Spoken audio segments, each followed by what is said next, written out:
Nous regardons ensemble dans Apocalypse chapitre 21. Et j'aimerais qu'on puisse commencer à lire du verset 10. Il est dit, et nous allons découvrir ensemble dans ces quelques versets, la grandeur de la beauté du ciel, de cette construction, cette cité céleste que Dieu a construite. Pour nous, ce sont des récompenses, ce sont des bénédictions qui sont déjà là dans le ciel et qu'un jour nous allons voir. Il est dit dans l'Apocalypse chapitre 21, verset 10. Et elle me transporta en esprit sur une grande et haute montagne. Et elle me montra la ville sainte, Jérusalem, qui descendait du ciel d'auprès de Dieu, ayant la gloire de Dieu. Son éclat, l'éclat de la ville, était semblable à celui d'une pierre très précieuse, d'une pierre de jaspe, transparente comme du cristal. Elle avait une grande et haute muraille. Elle avait 12 portes et sur les portes 12 anges et 12 noms écrits, ceux des 12 tribus des fils d'Israël. Ici, nous voyons que Dieu est l'architecte et le constructeur de cette cité céleste qui existe vraiment, qui est maintenant dans le ciel. Dieu l'a vraiment créé, gloire au Seigneur.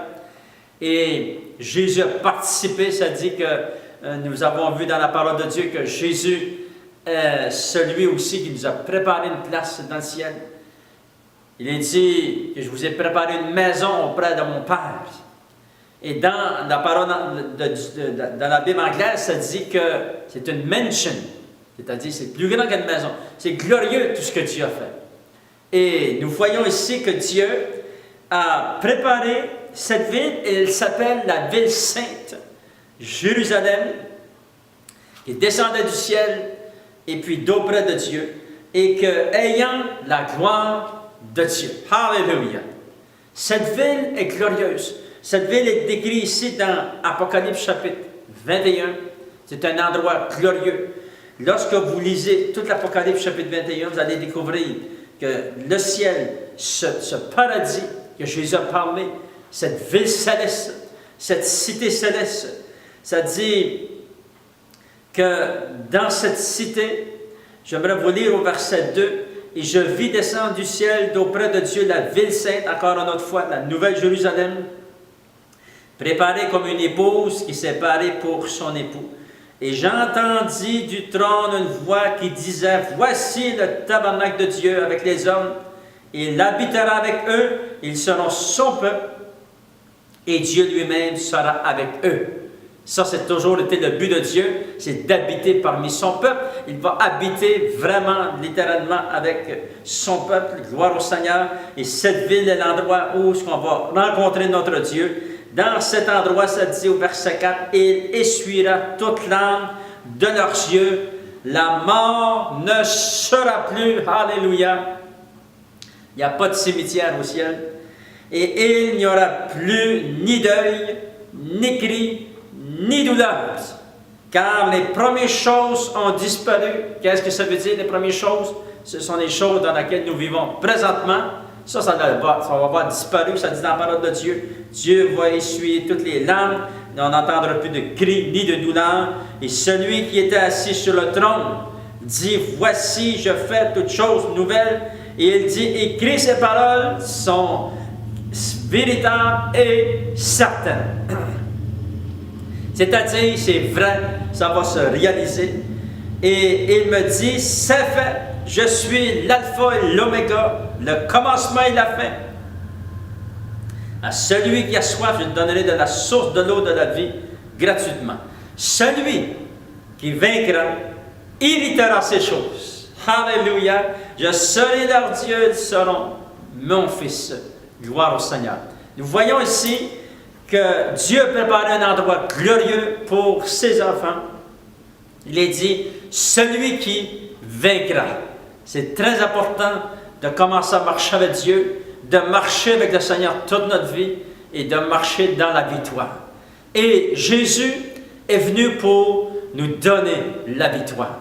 Lorsque Jésus a été crucifié à la croix de Golgotha, Il est dit dans la parole de Dieu qu'il a été crucifié, mais que 3 jours plus tard, il est ressuscité d'entre les morts. Alléluia!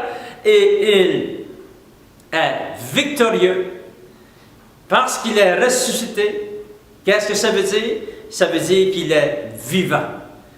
Quelqu'un qui meurt, nous on connaît des gens qui sont morts, mais ils sont encore dans leur tombe. Mais Jésus est sorti de son tombeau. Il est vraiment ressuscité, gloire au Seigneur. Et lorsque nous sommes allés en Israël et qu'on est arrivé au tombeau où Jésus avait été placé, on est entré dans ce tombeau et c'était une sensation vraiment spéciale. Et de voir que Jésus n'était plus dans ce tombeau, la joie était dans mon cœur. Je savais et je sais que mon Dieu est ressuscité.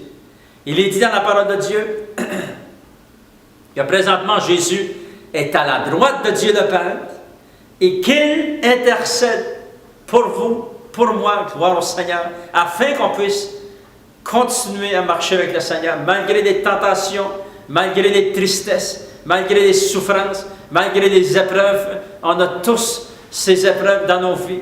Mais nous devons garder nos yeux fixés sur le Seigneur, parce qu'il est notre récompense. Il est notre grande récompense. Cet glorieux endroit que Dieu a créé, cette ville sainte, elle est dit dans la parole de Dieu, ce sont des bénédictions que Dieu a en réserve pour ceux qui l'aiment. Gloire au Seigneur. Et la prière de mon cœur pour vous, que vous puissiez continuer à garder vos yeux fixés sur le Seigneur. Je termine en priant cette prière. Seigneur, je prie maintenant au nom de Jésus.